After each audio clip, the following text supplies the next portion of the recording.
High বন্ধুরা, তোমাদের সকলের প্রিয় চ্যানেল চলো পড়ি বন্ধুতে তোমাদের সকলকে স্বাগত। আশা করি তোমরা সকলেই খুব ভালো আছো। তো দেখো, ওবিসি কেস নিয়ে ওবিসি কেসটা যেন প্রত্যেকটা চাকরি প্রার্থীদের জীবন দুর্বিষহ হয়ে উঠেছে। ডেটের পর ডেট আসছে। কেসটার ফাইনালি কোনো রকম নিষ্পত্তি হচ্ছে না, তার জেরে বিভিন্ন নতুন নোটিফিকেশান কিন্তু এখনও আটকে আছে।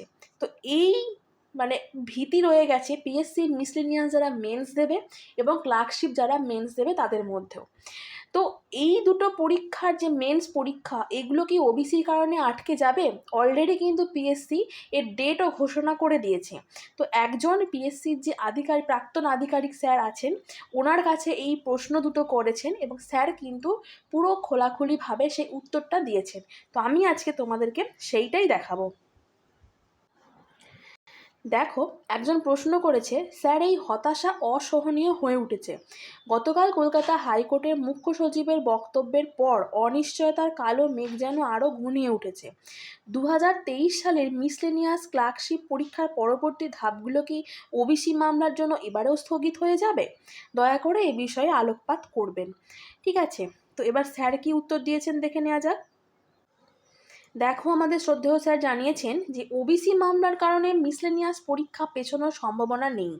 তবে সদ্যই মিসলেনিয়াসের অ্যান্সার কি বেরিয়েছে, তোমরা যারা মিসলেনিয়াস পরীক্ষা দিয়েছিল জানো নিশ্চয়ই। তো দেখো, বলছে খাতা দেখার জন্য যে সময়টুকু রয়েছে সেটা কিন্তু যথেষ্ট নয় বলেই প্রাথমিকভাবে আমার মনে হচ্ছে। এপ্রিলের প্রথম দিকে বলা যাবে হয়তো ডেট পেছানোর যে ব্যাপারটা, সম্ভাবনা বেশ কিছুটা আছে বলেই এখন মনে হচ্ছে।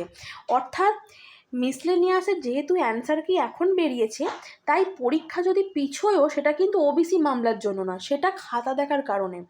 তেমনই সেম ক্লার্কশিপও যদি মেন্স পিছোয় তাহলেও কিন্তু সেটা ওবিসি মামলার কারণে নয়, এটাও যে বিভিন্ন প্রসেস থাকে, তো খাতা দেখার বলো, রেজাল্ট বানানোর বলো, সেই প্রসেসের জন্য।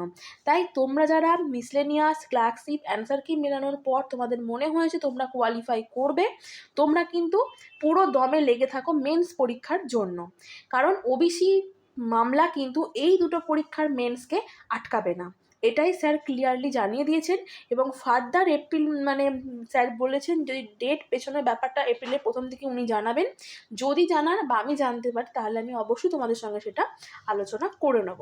তো এইটুকুই আপডেট দেওয়ার ছিল। আশা করব ভীষণ গুরুত্বপূর্ণ একটা আপডেট, তোমাদের প্রত্যেকের মনে চিন্তা দূর হলো। আবার তাহলে তোমাদের সঙ্গে নেক্সট ভিডিওতে দেখা হবে এরকমই কোনো আপডেট নিয়ে। Thank you.